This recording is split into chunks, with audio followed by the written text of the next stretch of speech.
In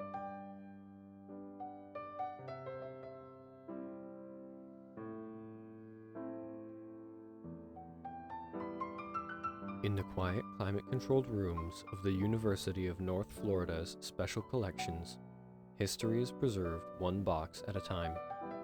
Each folder, photograph, and letter represents a small piece of a much larger story. A story of resilience, compassion, and leadership that shaped Jacksonville's history. That story belongs to Eartha Mary Magdalene White, one of the most influential women in Florida's past. Through her life's work, she fed the hungry, housed the poor, and gave hope to generations.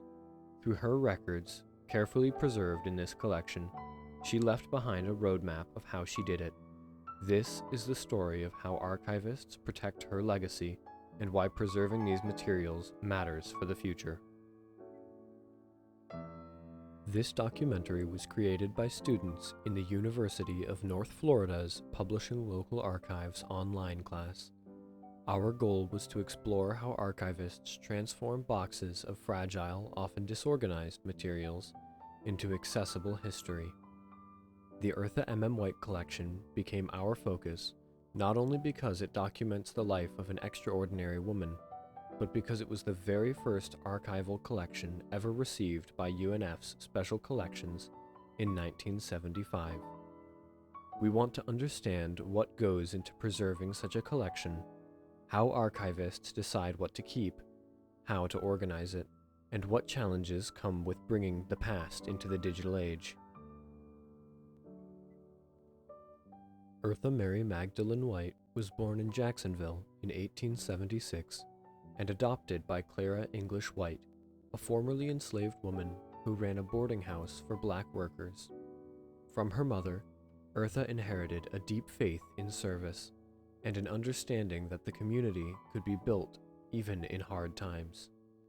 As a woman, she became a teacher and business owner, founded the Clara White Mission, and later established nursing homes, orphanages, and cultural organizations throughout Jacksonville. Her influence extended beyond mere philanthropy.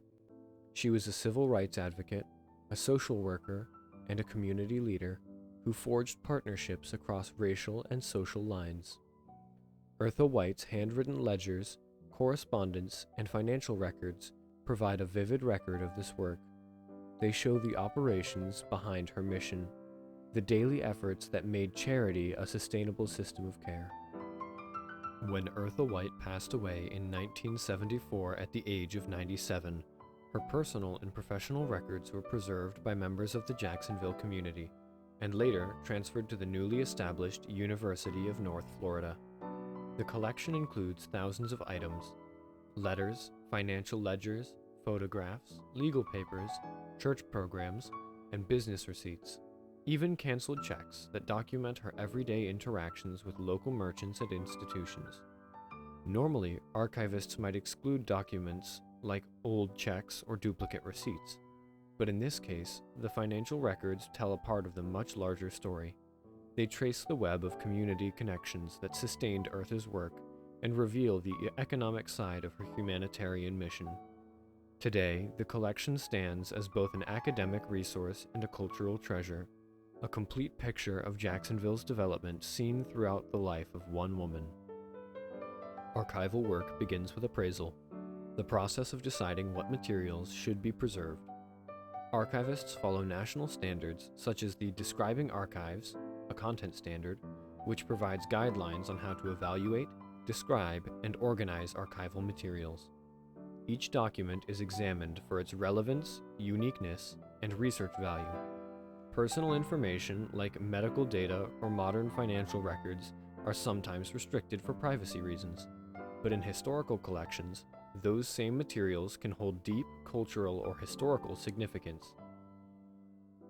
Because the Eartha White collection is over a century old, nearly every document has enduring research value. Even financial records, meeting minutes, or handwritten notes help to paint a picture of how her charitable organizations operated.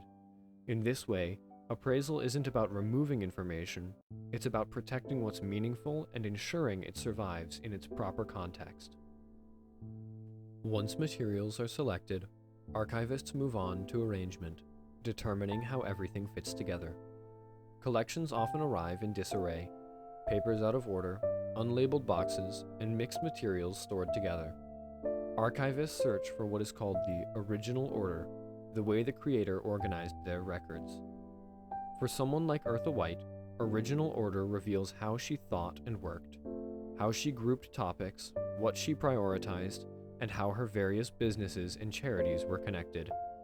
When original order can't be determined, as in cases where papers are found loose or stored haphazardly, archivists create a new logical structure. They organize materials by type, theme, or chronologically, always aiming to help future researchers find what they need. The ultimate goal is to preserve the integrity of the creator's voice while making the collection accessible and understandable to others. Archival preservation is both an art and a science. Every decision from how a paper is handled to what it's stored in affects its lifespan. Documents are placed in acid-free folders to slow chemical decay. Photographs are enclosed in mylar sleeves, a clear inert polyester that prevents further deterioration. Acid-free bond paper is used to separate fragile items, absorbing acidity and stabilizing the originals. Archivists also control the environment conditions. Temperature and humidity are carefully regulated, and lights are dimmed or filtered to prevent ultraviolet damage. Some items, like brittle newspapers or curled scrolls, are too fragile to handle regularly. They remain stored flat and untouched, awaiting future preservation technology that might one day allow them to be digitized safely. Archival work is slow, deliberate, and deeply patient, a continuous effort to keep the past stable in the present. Behind every archival box is human judgment, a team of professionals dedicated to balancing preservation with accessibility. Every decision, from which folder to scan to how to word a catalog entry, shapes how future generations will understand the past. Archival work isn't glamorous, but it is essential. It's the bridge between memory and history, the space where individual lives become part of the public record. The Eartha M.M. White collection represents not just one woman's extraordinary life, but the beginning of UNF's commitment to preserving local history.